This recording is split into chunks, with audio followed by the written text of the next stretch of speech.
तो माताऊं मेरी सारी बाणा की आवाज नहीं आई। जो भी अपने भाई ने चाह है एक बार जोरदार दोनों हाथ खड़े करके नारे लगाएंगे। भाई कुंडू की धन्यवाद। आज जो संकल्प पत्र लिया है, जो एक पार्टी का जो मैनिफेस्टो होता है, उसमें पहले नंबर पर युवाओं को बेरोजगारी का एजेंडा लिया है, आपकी भागीदारी का लिया है। तो मेरी आप सबसे यह अपील और प्रार्थना है कि इस प्रदेश के युवा को जागना होगा। आज जो इस देश का राजा बना बैठा है नरेंद्र मोदी जी, जो प्रधानमंत्री हैं, उनको उस कुर्सी पर बैठाने वाला इस देश का युवा था। इस देश के युवा ने उनका साथ दिया। तो मैं आप सब अपनी इन बहनों से, गुड़ियाओं से भी कहता हूं, अपने सभी युवा साथियों से भी कहता हूं, आपकी उम्र के मेरे बेटा बेटी हो गए हैं, तो मैं आप सबसे कहता हूं आपको जागना होगा, आपको कंधे से कंधा मिलाकर मेरे साथ चलना होगा, तभी ये बदलाव आएगा, तभी आपका भविष्य सुधरेगा। मेरे पास आती है गुड़िया कई परेशान होकर, कोई अंकल कहती है, कोई भैया कहती है, भैया मुझे कोई प्राइवेट नौकरी दिला दे, मेरे दिल में दर्द उठता है, मेरे अंदर वो ऐसा आग लगती है कि मेरे आज क्या हाल है मेरे युवाओं का, मेरे इन बच्चों का, मेरी इन छोटी गुड़ियाओं का। मैंने बस चला दी आपको पढ़ने के लिए, लेकिन पढ़ के आप क्या करोगे, आपका भविष्य और उलझन में होगा। कम से कम 10वीं पास रह जाओ तो गोबर तक घेर ले, वो भी करने की नहीं रहती फिरता। उस पीड़ा को, दर्द को समझता हूं मैं कि तुम हाईली क्वालिफाई करने के बाद तुम्हारे को डी ग्रुप की लाइन पे खड़ा कर दिया इस सरकार ने। मुझे दर्द है, मेरे पास वो कुड़ियां आती हैं जो डी ग्रुप में चपड़ासी लग गई हैं, इसी रोडवेज में लग गई हैं, खलासी लग गई हैं टायर बदलने के लिए, और रात को वो दारू पी के हमारे भाई बने, उनको गलत न वो मेरे पास आई रोई कि हमारी उससे बचाओ हमें। इस सरकार ने ये दिया है कि highly qualified MA, MSc, BS, BTech, BMTech मेरे बच्चों को, मेरी गुड़ियाओं को चपड़ासी की लाइन में खड़ा कर दिया। हर रोज मौत होती है उनकी, हर रोज। तो इतना पढ़ के जब तुम किसी 10वीं 12वीं बार कल रखो चाय पिलाओगे, उसके झूठे कप दोगे, तो तुम्हारी मानसिकता, तुम्हारे दिल पे क्या बुतेगी, इस बात का दर्द है मेरे अंदर, इसलिए आपकी लड़ाई लड़ रहा हूं। MLA बनना कोई मेरी सोच नहीं है, मंत्री तो मुझे ये सरकार बना रही थी, मैं लड़ रहा हूं आपके लिए, इस व्यवस्था परिवर्तन करने के लिए। तो आप सब आज मुझे विश करने आए हो मेरी शादी की सालगिरह पर, तो मैं सभी मेरी युवा बहनों से, युवा साथियों से एक संकल्प मांगता हूं, आपसे एक दर्द कि आज एक संकल्प लेके जाओ। अगर मुझे सच्चे आप दिल से दुआ देने आए हो, मुझे विश करने आए हो, तो मेरी इस लड़ाई में तुम मेरे साथ खड़े हो, तब मैं देखूंगा, मैं बदलूंगा इस हरियाणा प्रदेश की इस गलत राजनीति को, इस भ्रष्टाचार की नीतियों को, आपके भविष्य का रास्ता खुला नजर आएगा। यही मेरी लड़ाई है। मुझे दर्द होता है, कई बार मैं सोचता हूं कि बसे लेके जब ये मेरी बेटियां, ये गुड़ियां पढ़ तो जाएंगी, लेकिन जब इनको नौकरी नहीं मिलेगी तो इनकी मानसिकता पर क्या असर पड़ेगा। ये पढ़ने के बाद ये गोबर नहीं घेर सकती, घर में खेत में काम नहीं कर पाएंगी, तो इनके घर में झगड़े होंगे, इनका भविष्य कैसे होगा। ये दर्द मुझे तकलीफ देता है, इसलिए लड़ रहा हूं तुम्हारे लिए। ये बहुत बड़ा चैलेंज है। पार्टी चलाना कोई आसान काम नहीं है, पार्टी बनाना बहुत आसान काम है। कोई भी एक वकील को कागज देने से 20-50 लाख रुपए खर्च करने से पार्टी बन जाती है, लेकिन पार्टी को चलाना बहुत बड़ा काम है। ये बड़े बड़े ताकतवर लोग हैं, पैसे वाले लोग हैं, बहुत पैसा है इनके पास, मेरे पास तो कुछ भी नहीं है, लेकिन मैं लड़ रहा हूं क्योंकि मेरी सच्चाई मेरी ताकत है, और आप लोगों का आशीर्वाद मेरा सबसे बड़ा खजाना है, और मैं आपके लिए लड़ रहा हूं। मैं चाहता तो मैं भी हजारों करोड़ रुपए कमा सकता था इस सरकार में रहकर, लेकिन मैंने आपके इस प्यार आशीर्वाद का सौदा नहीं किया। मुझे दर्द है अपने उस किसान का, मुझे दर्द है अपने इन युवाओं का, इनके भविष्य के लिए।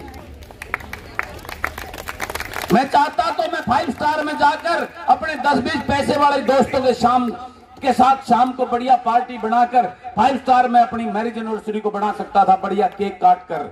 वो मुझे महंगे महंगे गिफ्ट भी देते और बहुत बढ़िया वो करता, लेकिन नहीं, मेरा इसके पीछे भी राज है कि आपको कैसे जगा सकूं, आपको कैसे उठा सकूं, इस परिवार को कैसे इकट्ठा कर सकूं। इसलिए मैंने ये सब के बीच में मैं भगवान का संकल्प लेके, भगवान के चरणों में प्रार्थना करके आज पिछले 8 साल से 9वां यज्ञ ये चल रहा है। मैं हर साल भगवान से प्रार्थना करता हूं कि मेरे इस प्रदेश को मुझे ताकत दो, मैं इस अपने प्रदेश में फैली भ्रष्टाचार, इस राजनीति का अंत करके इसको फिर खुशहाल बना सकूं, मेरे बच्चों का भविष्य सुनिश्चित कर सकूं। यही सोच लेकर मैं इसको मनाता हूं। इसलिए हर साल इस इवेंट को करता हूं कि आपके बीच में रहकर मुझे एक नई आपके प्यार और आशीर्वाद से मुझे इस लड़ाई में लड़ने की ऊर्जा मिले और मैं आगे बढ़ सकूं। मैं ना डरूं ना घबराऊं, मेरे कदम डगमगाए नहीं, क्योंकि आप सब जानते हैं कि सरकार ने मुझे दबाने और डराने की कोई कसर नहीं छोड़ी। 9 मुकदमे हैं, आज भी हम सुप्रीम कोर्ट से पैरोल पर हैं, जमानत पर चल रहे हैं। मेरे भाइयों को अंदर कर दिया मेरी वजह से, आपके लिए लड़ने की वजह से। मेरे परिवार को क्या क्या कष्ट नहीं देने पड़े, मेरे को फाइनेंशियली नुकसान कितना किया गया है, लेकिन मैं सच्चाई पे रास्ता चला हूं।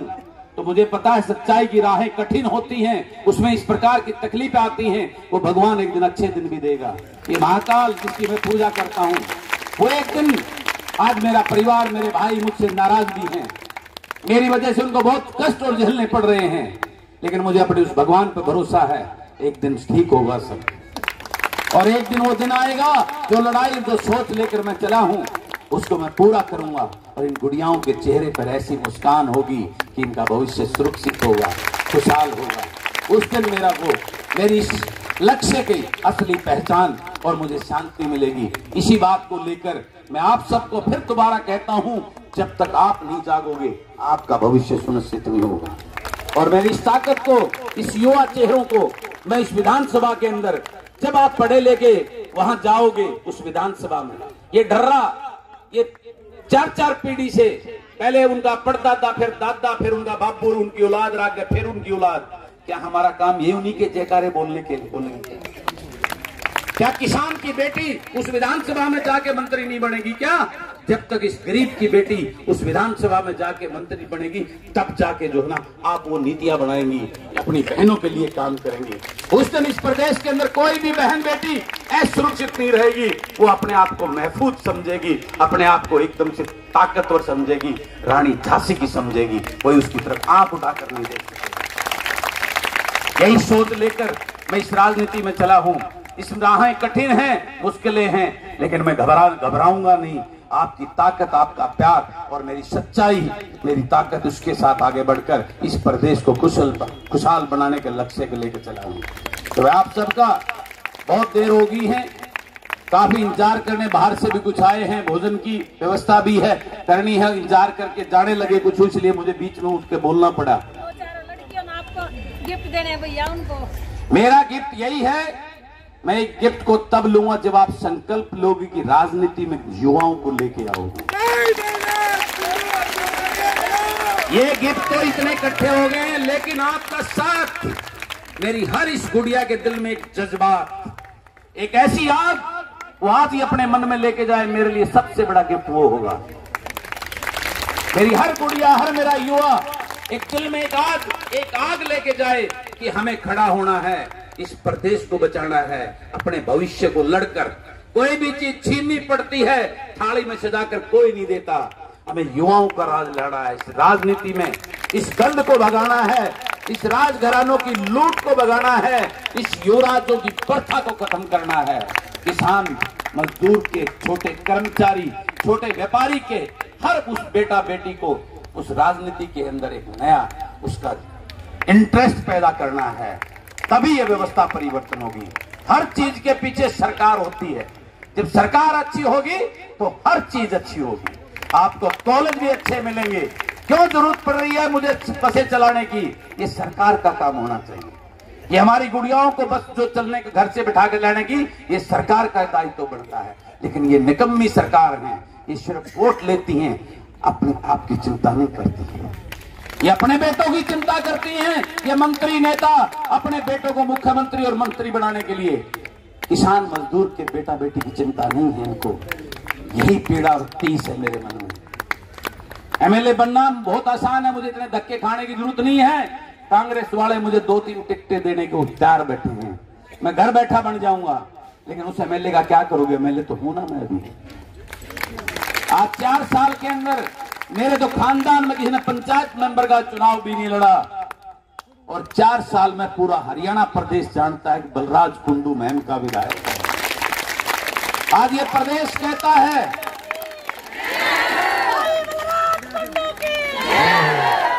आज ये प्रदेश कहता है विधायक हो तो महम के बलराज कुंडू जैसा। आज ये प्रदेश कहता है कि आज विधानसभा में कोई बोलता है, विपक्ष की भूमिका में बोलता है, तो महम का विधायक बलराज कुंडू है, जो हर किसी की आवाज को उठाता है। कोई ये नहीं कह सकता कि 4 साल में पहली बार का विधायक बलराज कुंडू पहली बार का विधायक है। लोग कहते हैं वो पुराने विधायक, तुझे देखकर लगता नहीं तू पहली बार विधानसभा में आया है, ऐसा लगता है जो कई बार का एमएलए बन के विधानसभा में आके बोलता है। ऐसे तेरे सामने इस प्रदेश के मुखिया झिझकते हैं, अब ये कुंडू बोल लगा जो थारी रेल बना देगा। मैं यही चाहता हूं उस विधानसभा में सच बोलने वाले, रात के लिए लड़ने वाले, जिस दिन 50-60 युवा चेहरे पहुंच गए, उस दिन वादा करता हूं आपके साथ कोई अन्याय नहीं होगा। इस प्रदेश से लूट और भ्रष्टाचार, ये महंगाई, ये सब खत्म होगी और मेरा प्रदेश खुशहाल होगा, जिसकी पहचान थी ये मेरा हरियाणा जहां दूध दही का खाना है। आज ये मेरा प्रदेश लुटा लहू लुहान हो गया है। हर रोज करप्शन में मेरा युवा नशे की तरफ जा रहा है, बेरोजगारी की वजह से। मैं ये चाहता हूं जो पहचान मेरे हरियाणा प्रदेश की, जिस दिन मेरा हरियाणा प्रदेश को संभाल लिया उस दिन हिंदुस्तान के 40% मेडल नहीं 90% मेडल लाने की कैपेसिटी रखता है मेरा हरियाणा। और यही सोच और लक्ष्य मेरा है। उस दिन मैं मानूंगा जब तुम ये सारे युवा इस सोच के साथ आगे बढ़ोगे, उस दिन मेरा तुम सबकी तरफ से मेरे लिए वही तोहफा सबसे बड़ा होगा। तो आप सबका बहुत बहुत धन्यवाद। और जींद रैली में विशेषकर मैं अपनी मातृ शक्ति का बहुत आभार व्यक्त करता हूं कि आप सब ने, मेरी मातृ शक्ति ने जींद के अंदर जो आशीर्वाद देकर एक नई ताकत दिखाने का काम किया कि ये शेरनियां, ये सारी बलराज कुंडू के पीछे खड़ी है मेरी ताकत बनकर।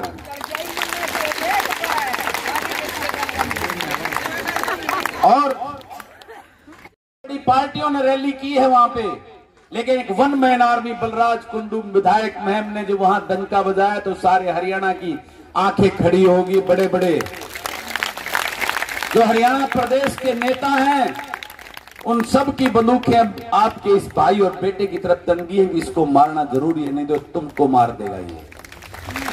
अब आप सबको मैं एक और जिम्मेवारी दे रहा हूं, बाद में उल्ले मत करना, पछताना मत। अब अपने इस भाई और बेटे की रक्षा करना भी आपका काम है। वो सब मुझे मारने का प्रयास करेंगे, मुझे यही रोकने का प्रयास करेंगे, क्योंकि उनको पता लग गया है ये बददिमाग अगर उस कुर्सी पे बैठ गया तो तुम्हारी सबकी दुकानें बंद हो जाएंगी। उनकी रातों की नींद उड़ गई है, क्योंकि मेरे साथ मेरी ये मातृ शक्ति है, मेरी बहनों का प्यार और दुआएं हैं, और युवा शक्ति की ताकत मेरे साथ खड़ी हो रही है।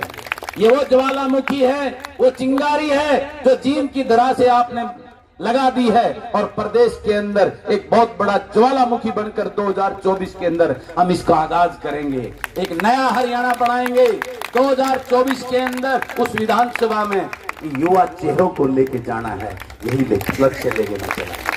तो आप सबका बहुत बहुत धन्यवाद। और हमारी सुदेश बगाना बहन जी, जिनको हमने महिला प्रदेश अध्यक्ष का दायित्व दिया है, बहुत ऊर्जावान और डायनेमिक है। और मेरी जींद की जिले की मेरी ये बहनें यहाँ पहुंची हैं, बहन शीला छात्र, बहन सुशीला, बहन पूनम चाबरी, और ये सारी ताकतें एक नया जोश। सुशीला जो हमारे यहाँ बहू से बहुत ऊर्जावान, हमारी एक ताकतवर टीम की जो है ना सदस्य है, बहन संतोष, सबसे ज्यादा ताकत तो मेरे साथ मेरी मातृशक्ति की है आज भी टीम में सबसे ज्यादा। और सुमन, आप सबको मैं ये दायित्व देता हूं, आपको ही इस बात को, इस कमान को संभालना है। और निश्चित रूप से हम 2024 के अंदर इस प्रदेश के अंदर एक नया बिगुल बजाने का काम करेंगे। मैं आप सबको बहुत बहुत बधाई देता हूं।